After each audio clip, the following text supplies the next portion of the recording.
So today we'll be talking about a very important question that often comes up during prof exams. They ask you to draw and label an action potential. You have to be very careful about which action potential they're asking for. For example, today we'll talk about the action potential in a nerve fiber. Oftentimes they ask an accompanying question to describe the electrical and chemical events taking place during the action potential. Other times it is implicit in the question. After drawing and labeling, you tend not to have that much of a time to write it all down, so annotation is a good strategy. So let's start like this. First of all, we're drawing the axis down. On the y-axis, we will have the amplitude or the magnitude. On the x-axis, the duration will be implicit. So first of all, we're going to draw an isoelectric line to depict the resting membrane potential over here.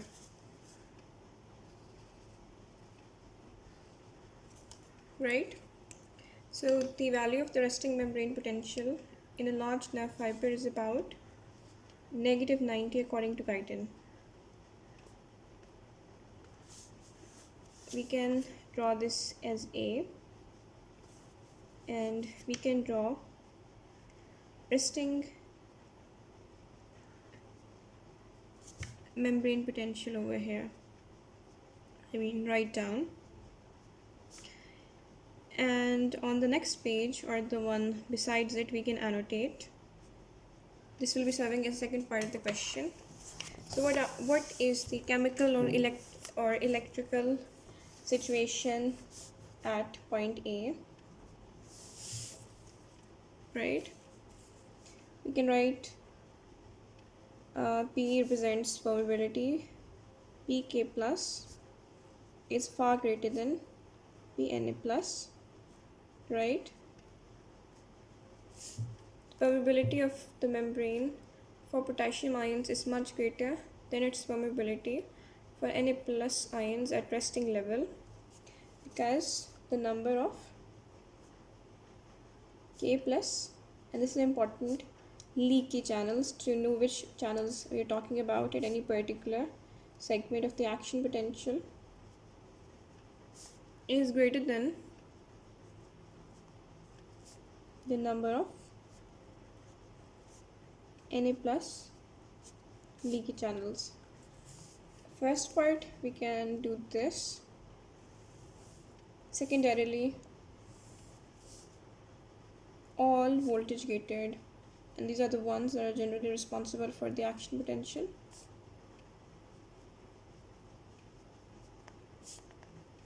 Na plus, K plus channels are closed. So this can be the second or the third point. We can also basically give this a bit of detail about the Na plus channels. For the Na plus channels, the activation gates are closed and the inactivation gates are open. So you're not going to take that much of a time and solid marks. Then you basically show this.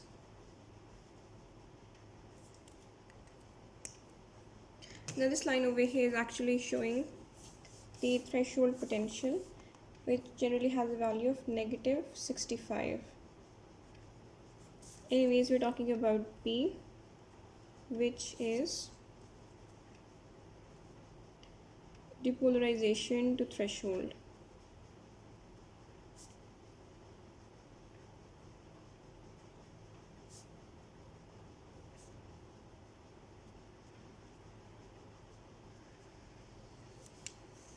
And B, and then you can write trigger, because what triggered this, or what was the stimulus? And the stimulus can be ligand gated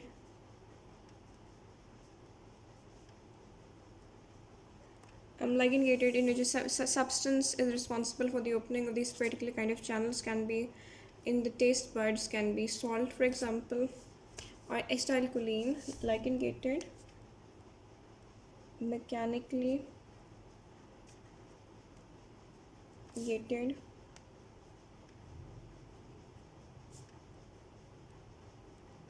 Na plus channels.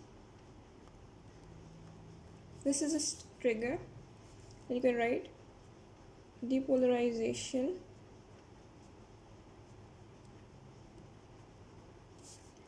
triggers opening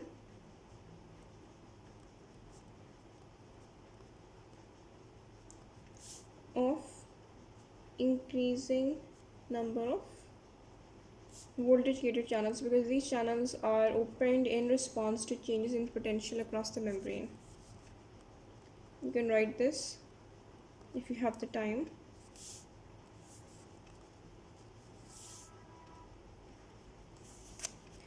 Then this is you can use this threshold potential,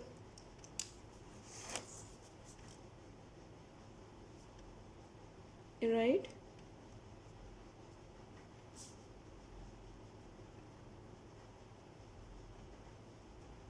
And over here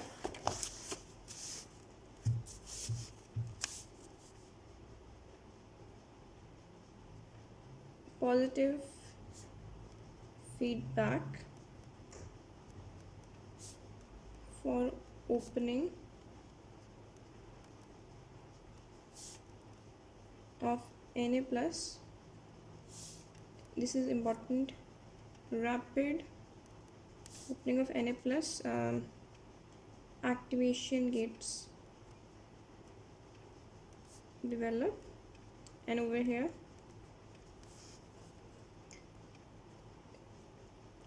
delayed closure of Na plus inactivation gate and K plus voltage gated channels is also triggered at this potential value.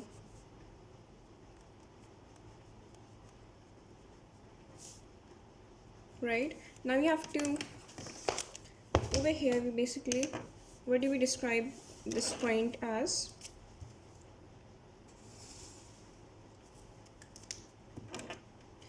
D.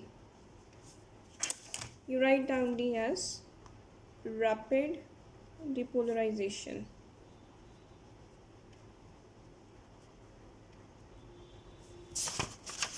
And when you're giving the details of T, you write explosive increase in Pna plus, which is the permeability of the membrane to Na plus, such that Na plus conductance dominates over K plus conductance, and there is Na plus influx down electrochemical gradient.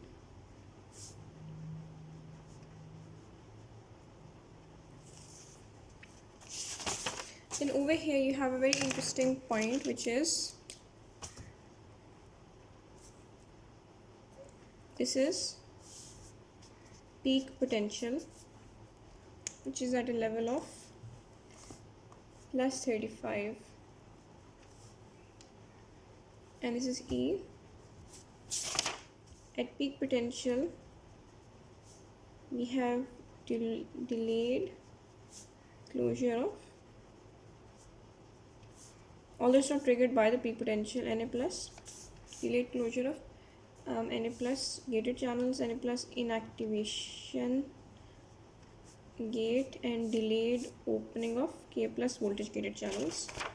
Then you have repolarization.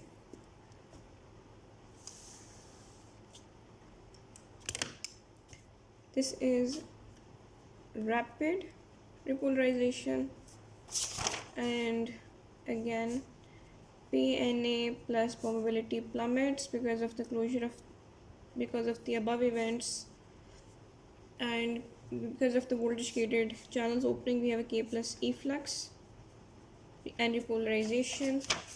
Then over here we have a state known as the from here till here after depolarization, in which we still have repolarization happening but at a slower rate because rate of K plus efflux has slowed down.